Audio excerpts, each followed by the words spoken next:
नमस्कार, एवं उत्तर प्रदेश देख रहे हैं आप सभी और आपके साथ हूं मैं जयंती मिश्रा। बुलेटिन की शुरुआत करेंगे इस वक्त की हेडलाइंस के साथ।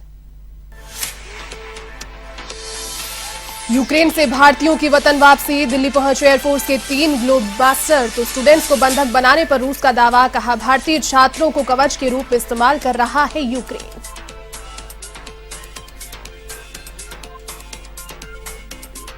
यूपी में छठे चरण की वोटिंग जारी, 57 सीटों पर डाले जा रहे हैं वोट। मुख्यमंत्री योगी ने सबसे पहले किया मतदान, कहा 5 चरणों में रुझान में भाजपा आगे।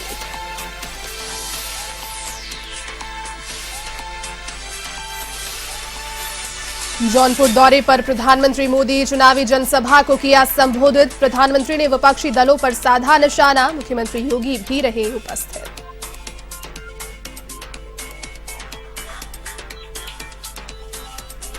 सातवें चरण के चुनाव प्रचार में कांग्रेस ने झोंकी ताकत, सोनभद्र में प्रियंका गांधी ने की जनसभा, कांग्रेस प्रत्याशियों के समर्थन में मांगे वोट।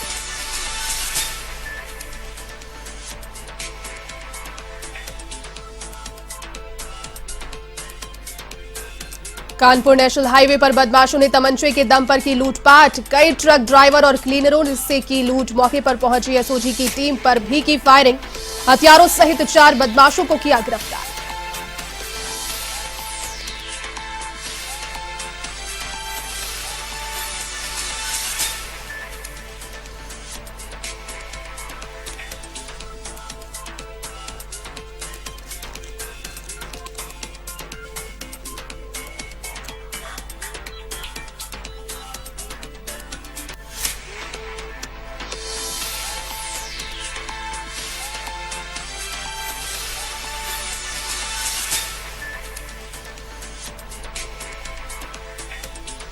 चलिए अब खबरें विस्तार से। जौनपुर की 9 विधानसभा सीटों पर 7 मार्च को मतदान होना है। ऐसे में भाजपा प्रत्याशियों के समर्थन में माहौल बनाने के लिए जौनपुर के दौरे पर हैं, जहां टीडी कॉलेज में आयोजित चुनावी सभा को प्रधानमंत्री ने संबोधित किया। इस मौके पर प्रधानमंत्री मोदी के साथ मुख्यमंत्री योगी आदित्यनाथ भी मौजूद हैं और निषाद पार्टी के अध्यक्ष संजय निषाद भी मौजूद हैं। फिलहाल प्रधानमंत्री का संबोधन जारी है, सीधा सुनाएंगे क्या कुछ कह रहे हैं। जब इस सेवा भाव से काम होता है उसका भी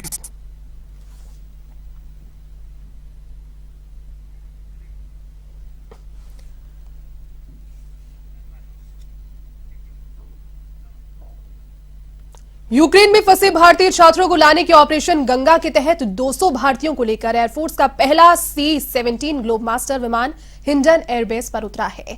विमान ने रोमानिया के बुखारेस्ट से उड़ान भरी थी। इसके बाद सुबह 8 बजे तक 2 और C-17 ग्लोबमास्टर यूक्रेन में फंसे भारतीयों को लेकर दिल्ली पहुंच गए हैं। दूसरे विमान में 220 माफ कीजिएगा, तीसरे विमान में 208 भारतीय दिल्ली पहुंच गए हैं।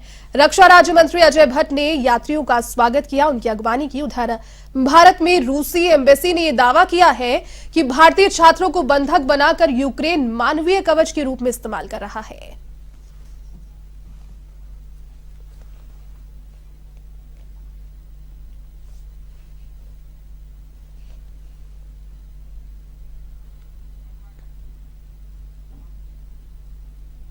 एयर इंडिया की फ्लाइट से यूक्रेन में फंसे राजस्थान के 31 छात्र गाजियाबाद के हिंडन एयरपोर्ट पहुंचे, जहां पर राजस्थान की महिला एवं बाल विकास मंत्री ममता भूपेश और राजस्थान फाउंडेशन के आयुक्त धीरज श्रीवास्तव ने सभी बच्चों को रिसीव किया।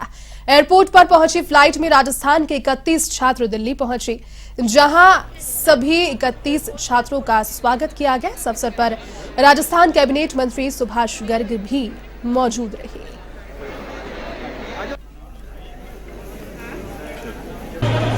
गाजियाबाद के हिंडन एयरफोर्स एयरपोर्ट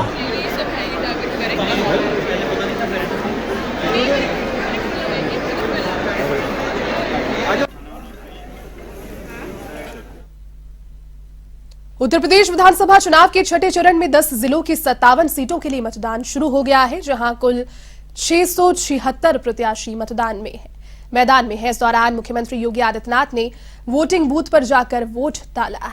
मतदान से पहले उन्होंने गोरखनाथ मंदिर में पूजा की। इस चरण में मुख्यमंत्री सहित उनके 5 मंत्री भाजपा छोड़कर सपा में शामिल हुए। पूर्व मंत्री स्वामी प्रसाद मौर्य। कांग्रेस के प्रदेश अध्यक्ष अजय कुमार लल्लू समेत 676 प्रत्याशी मैदान में हैं, जिनकी किस्मत का फैसला 2 करोड़ 15 लाख वोटर्स करेंगे। योगी सरकार के जिन मंत्रियों की प्रतिष्ठा दांव पर है, उसमें कृषि मंत्री सूर्य प्रताप शाही, बेसिक शिक्षा मंत्री डॉक्टर सतीश चंद्र द्विवेदी, स्वास्थ्य मंत्री जय प्रताप सिंह, राज्य मंत्री श्रीराम चौहान और राज्य मंत्री जयप्रकाश निषाद भी हैं। इन 57 सीटों पर कांग्रेस और बसपा के लिए चुनाव लड़ रही है। भाजपा ने कुर्मी वोटों को पकड़ करने के लिए अनुप्रिया पटेल ने अपना दल और निषाद समुदाय के संजय निषाद के साथ गठबंधन किया। इससे पहले यूपी में अब तक 5 चरणों में 292 सीटों पर वोटिंग हो चुकी है।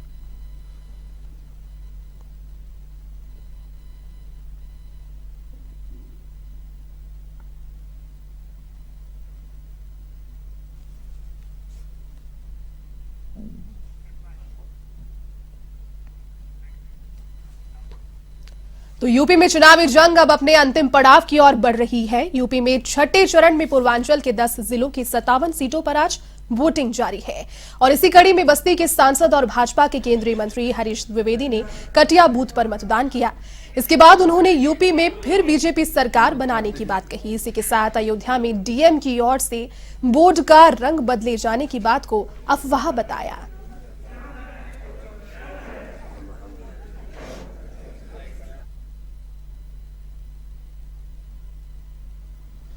यह अपने संवैधानिक अधिकार का बेहतर उपयोग होगा और एक बेहतर भविष्य के लिए, एक बेहतर उत्तर प्रदेश के लिए,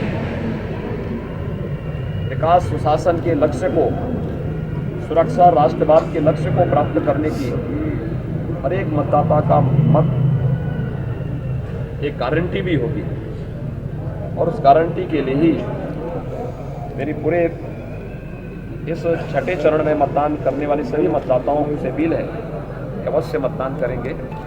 ये मेरी उन सबसे अपील है।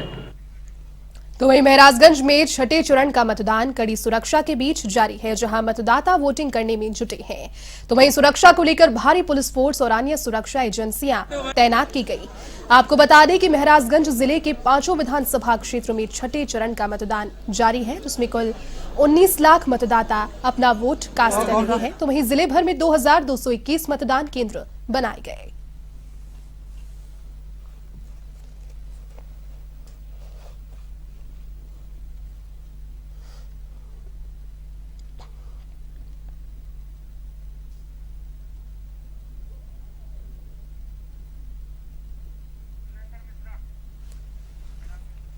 चलिए इसी खबर पर अधिक अपडेट के साथ में सहयोगी सुरेंद्र मिश्रा महराजगंज से इस वक्त हमारे साथ लाइव जुड़े हुए हैं। सुरेंद्र, देखिए, सबसे पहले तो आप मुझे बताइए कि अब 2:09 का समय हो चुका है। सुबह से लेकर अब तक मतदान के प्रति कितना उत्साह आपको देखने को मिला? कितना प्रतिशत वोटिंग अभी तक हुआ है आपके क्षेत्र में?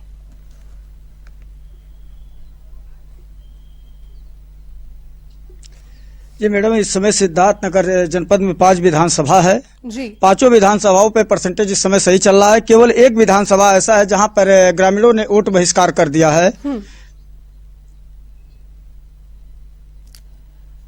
और रुझान मतदाताओं का भी अगर आपसे जानना चाहूं तो महिलाओं की भागीदारी को लेकर जो एक चुनावी बात इस बार हमने पूरे चुनाव के दौरान देखी, लगातार सभी पार्टियों ने अलग अलग अपने घोषणा पत्रों में महिलाओं के लिए और युवाओं के लिए बेसिकली बहुत सारी घोषणाएं की, बहुत सारी बातें कही। महिलाओं का क्या प्रतिशत अब तक सुबह से?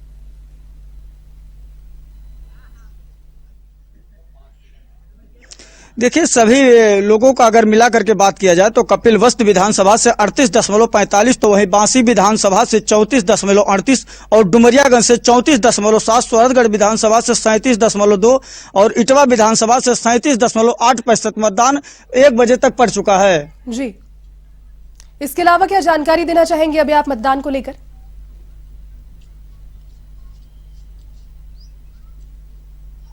जी, मतदान को लेकर के जानकारी है मैडम कि जैसे छठे चरण में यहाँ मतदान हो रहा है, 5 विधानसभा है, 1615 मतदान स्थान कुल बनाए गए। लेकिन वहीं एक बात की जाए सिद्धार्थनगर जनपद के कपिलवस्तु विधानसभा की, जहाँ कपिलवस्तु विधानसभा क्षेत्र के संगलदीप गांव के ग्रामीणों ने वोट बहिष्कार कर दिया है। वहीं जिसको लेकर के अधिकारी और कर्मचारियों में काफी परेशानी देखने के लिए मिले, जहाँ अधिकारी कर्मचारी गाँव में पहुंच चुके हैं ग्रामीणों को मनाने के लिए। कुल वहां पर 590 मतदाता हैं जहां के लोगों ने वोट बहिष्कार कर दिया है। इन लोगों का साफ तौर पे कहना है कि अधिकारी और कर्मचारी या जो जनप्रतिनिधि होते हैं वो इनको हमेशा केवल सांत्वना देते रहते हैं कि मतलब यहाँ विकास होगा, लेकिन विकास के नाम पर जीरो हो जाता है। लोकसभा चुनाव 2019 में भी वहां के लोगों ने, उन लोगों का कहना है कि वोट बहिष्कार किए थे। ऐसे में जो अधिकारी कर्मचारी थे, इन लोगों ने वहां जाकर के आश्वासन दिया था कि पुनः आप लोग यहाँ मतदान करिए और उसके बाद में यहाँ का विकास किया जाएगा। उसके बाद भी वहाँ विकास नहीं हुआ, जिसको लेकर के आज फिर 2022 विधानसभा चुनाव में वहाँ के लोगों ने वोट बहिष्कार कर दिया है।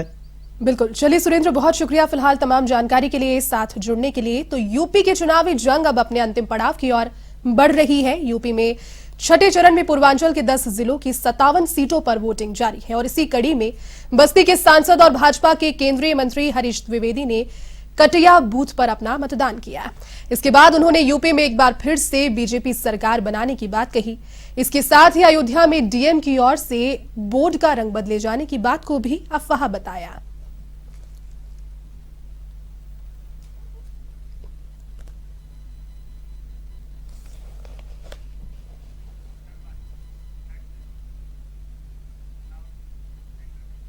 यूपी के देवरिया जनपद में मतदान की प्रक्रिया जारी है और इस दौरान मुडाडीह मतदान केंद्र पर दिव्यांग विश्व विजेता सूर्य प्रताप शर्मा ने अपना वोट कास्ट किया। तो वहीं जिले में शांतिपूर्ण मतदान को लेकर मतदान बूथों पर पुलिस का कड़ा जाब्ता और सुरक्षा व्यवस्थाएं पुख्ता की गई।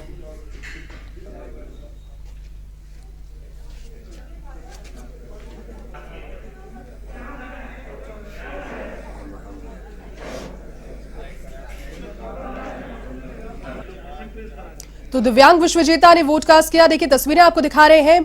लोकतंत्र के उत्सव को मनाने में कोई भी पीछे नहीं है, सभी अपनी भागीदारी सुनिश्चित करते हुए नजर आ रही हैं।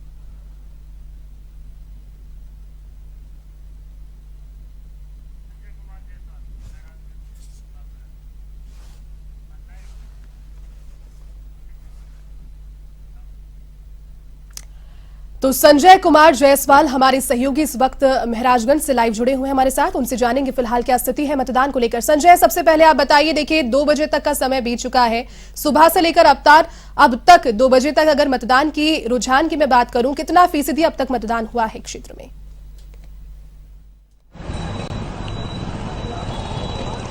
जी, जैसा कि आपको बता दें कि महाराजगंज जिले के 5 विधानसभा क्षेत्रों में सुबह 7 बजे से मतदान जारी है और अभी तक की बात करें तो लगभग 40% तक का मतदान हो चुका है। अगर हम विधानसभा क्षेत्र वाइज बात करें तो फरंदा में लगभग 32% के करीब में हुआ है, नौतनवा में 35%, सिसवा में 38%, सदर में 34% और पनीरा में 37%। तो कुल मिला के लगभग 40% तक का मतदान हो चुका है। जी, इसके अलावा देखिए जो व्यवस्थाएं हैं उनको लेकर ये जानकारी भी सामने आ रही थी और पहले भी 5 चरण के चुनाव में ईवीएम में कुछ गड़बड़ी या फिर इस तरीके की जो तकनीकी खामियां हैं वो कई चुनावों में देखने को मिली। क्या छठे चरण के चुनावों में भी आपके क्षेत्र से ऐसी कोई जानकारी सामने आई या फिर सभी कुछ एक तरीके से चल रहा है? अभी बताएं।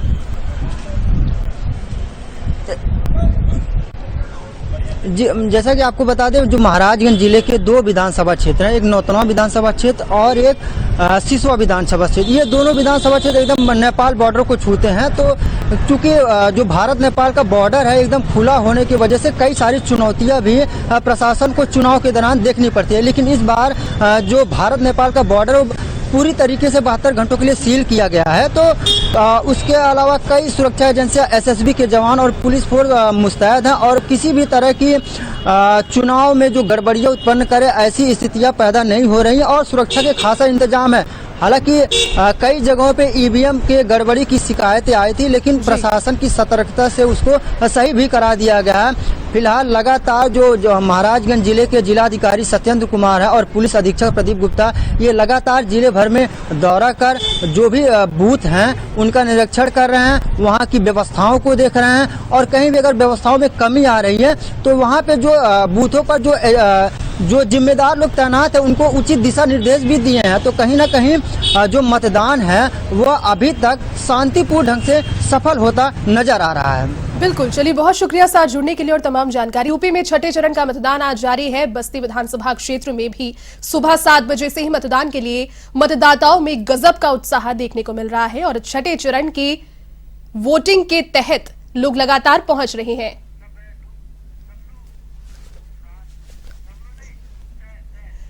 अधिक अपडेट के साथ में बस्ती से सहयोगी सबलू खान इस वक्त हमारे साथ फोन लाइन पर जुड़ चुके हैं। जी बताएं, सुबह 7 बजे से वोटिंग की प्रक्रिया शुरू हुई है, अब 2 बजे से अधिक का समय बीत चुका है। सबसे पहले तो वोटिंग फीसदी आप बताएं क्षेत्र से।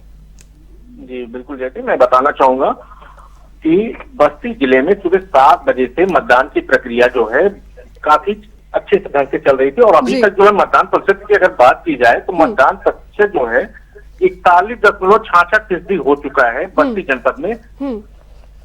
पूरे पूर्वांचल के 10 जिलों में चुनाव हो रहा है। अगर 10 जिलों की बात की जाए तो बस्ती अब तक जो है सुबह से लेकर अब तक पूरे पूर्वांचल में नंबर 1 बना हुआ है मतदान को लेकर के। यहाँ पर मतदान प्रतिशत जो है अभी सुबह से लेकर अभी तक जो है बढ़ता ही जा रहा है। इसके अलावा देखिए, सुबह एक हरैया विधानसभा के मिर्जापुर बूथ पर कुछ ईवीएम में गड़बड़ी, तकनीकी गड़बड़ी की शिकायतें भी सामने आई थी, क्या उसे दुरुस्त कर लिया गया है अब तक? बिल्कुल, जो ईवीएम मशीन में शिकायत आई थी वो शिकायत दूर कर ली गई है और वहां पर 10 से 15 मिनट के लिए मतदान को रोका गया था। उसके बाद तुरंत टेक्नीशियन के द्वारा मशीन को बना के चुनाव फिर से सुचारू करा दिया गया। बिल्कुल, जनप्रतिनिधि की मैं अगर बात करूं तो देखिए, इस चुनाव में लगातार सभी पार्टियों ने अपनी पूरी ताकत भी झोंकी और लगातार महिलाओं और बेरोजगारों को मुद्दे को अपने घोषणा पत्र में सभी ने शामिल भी किया। कितना असर पड़ता हुआ आपको नजर आ रहा है? जिस तरीके से आपने जानकारी दी कि बस्ती फिलहाल वोटिंग फीसदी में सबसे नंबर 1 पर चल रहा है, तो क्या लगातार जो साख दाव पर लगी है जनप्रतिनिधियों की, उसका कोई असर वोटिंग पर देखने को मिलेगा? जी, जैसे कि पूर्वांचल के बस्ती जिले के को कहा जाता था चीनी का कटोरा। बस्ती जिला चीनी का कटोरा कहा जाता था। यहाँ पे 5 चीनी मिलें थी, जिसमें से 2 चीनी मिलें बंद हो गई हैं। तो कहीं ना कहीं किसानों के अंदर भी इस बात को लेकर के एक नाराजगी है भारतीय जनता पार्टी के लिए। और दूसरी तरफ जो युवा हैं, बेरोजगार हैं, महिलाएं हैं, उनके अंदर भी कहीं ना कहीं कुछ बदलाव की जो है कोशिश की जा रही है। वो कुछ बदलाव देखना चाहती हैं और उन्हीं सारी चीजों को देखते हुए उत्सुकता की वह जो है यहाँ पर मतदान प्रक्रिया अच्छे ढंग से चल रही है। जी चलिए, बिल्कुल, बहुत शुक्रिया बहुत साथ जुड़ने के लिए। तो इसके अलावा यूपी के सिद्धार्थनगर में भी छठे चरण की वोटिंग जारी है, लेकिन जिले के कपिलवस्तु विधानसभा के संगलदीप गांव में लोगों ने मतदान का बहिष्कार कर दिया। दरअसल 990 मतदाताओं वाले इस गांव के ग्रामीणों को हर साल बाढ़ की वजह से भारी दिक्कतों का सामना करना पड़ता है। इसके अलावा मूलभूत सुविधाओं से वंचित होने की वजह से ग्रामीणों ने प्रदर्शन कर मतदान का बहिष्कार कर दिया। आपको बता दें कि 2019 के लोकसभा चुनाव में भी इन्हीं गांव वालों ने मतदान का बहिष्कार किया था और अधिकारियों के आश्वासन पर उसके बाद में वोट किया, लेकिन तब से अब तक इनकी मांगे पूरी नहीं हो पाई, जिससे लोगों में आक्रोश व्याप्त है।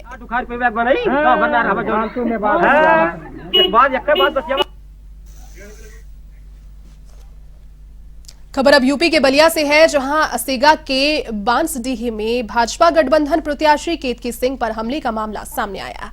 बताया जा रहा है कि केतकी सिंह पर मतदाताओं को धमकाने का आरोप भी है। इसी बीच मौके पर पहुंचे सुभासपा के प्रदेश प्रवक्ता सुनील सिंह ने वोटर्स को धमकाने पर आपत्ति जाहिर की, जिसके बाद दोनों पक्ष एक दूसरे के आमने सामने हो गए।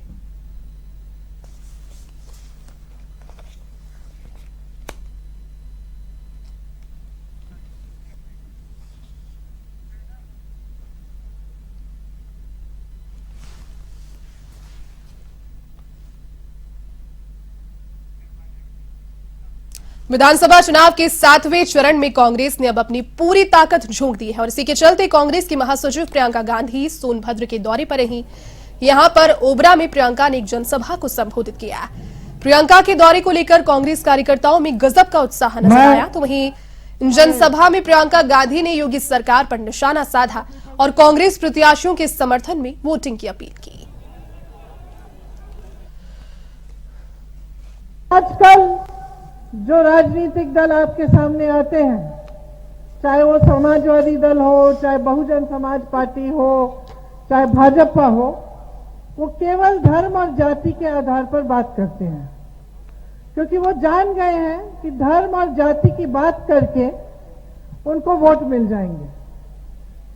और इस बीच क्या हो रहा है कि जो आपकी बड़ी बड़ी समस्याएं हैं, जिनका आप सामना कर रहे हैं, रोज रोज आप महंगाई का सामना कर रहे हैं। यहाँ मेरी बहनें बैठी हैं, महंगाई का सबसे बड़ा बोझ तो वही उठाती हैं, आप भी बैठी हैं। महंगाई हद से ज्यादा बढ़ गई है। आपको सरसों का तेल 250 रुपए में मिल रहा है, पेट्रोल डीजल के दाम बहुत बढ़ गए हैं, गैस का सिलेंडर 1000 रुपए में मिल रहा है, बालू 5000 में मिलती है। तो आप आगे कैसे बढ़ पाएंगे? महंगाई। कानपुर देहात में कार सवार शातिर बदमाशों ने नेशनल हाईवे में एक के बाद एक कई ट्रक चालकों और क्लीनरों के साथ तमंचे के बल पर लूट की घटना को अंजाम दिया। दरअसल जनपद में एक साथ कई लूट की वारदात होने से पुलिस अधिकारियों में हड़कंप देखने को मिला, जिसके बाद जनपद के पुलिस अधीक्षक ने लुटेरों को पकड़ने के लिए एसओजी की टीम ने 3 घंटे के भीतर शातिर लुटेरों को गिरफ्तार कर लिया। बता दें कि इस कार्रवाई के दौरान बदमाशों ने एसओजी की टीम पर भी फायरिंग की, जिस पर जवाबी फायरिंग करते हुए कार सहित 4 शातिर बदमाशों को धर लिया गया। तो वहीं पकड़े गए इन शातिर बदमाशों के पास लूटे गए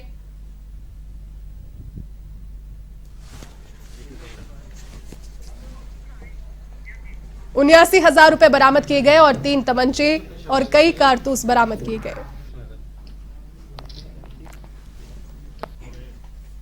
फर्जी नेम प्लेट पे ही है, वो भी प्राप्त हुई मराजो, और उसके साथ साथ असला जिसमें 2 अदद अवैध तमंचे, 5 अदद जिंदा कारतूस, 1 अदद तमंचा 12 बोर जिंदा कारतूस। इनके एक के पास इस पर ड्राइविंग लाइसेंस था, 2 के आधार कार्ड थे, 1 का वोटर आईडी कार्ड था, और 5 अदद मोबाइल, जिनमें 4 स्वयं के रहे और 1 संभवतः एक लूटा हुआ मोबाइल है घटना का जो मौजूद है। तो 100% बरामदगी के साथ हम लोगों ने इसका खुलासा किया है, और जो इनका ओरिजिन हमने पाया, ये सभी लोग जो हैं ये हमीरपुर बेस्ड गैंग है, जनपद हमीरपुर का गैंग है, और वहाँ भी कोर्ट में भी सभी का आपराधिक इतिहास भी 3 घंटे के अंदर सारी। चलिए इस बुलेटिन में फिलहाल के लिए बस इतना ही। देश और दुनिया की तमाम बड़ी खबरों को देखने के लिए आप देखते रहिए A1 TV। नमस्कार।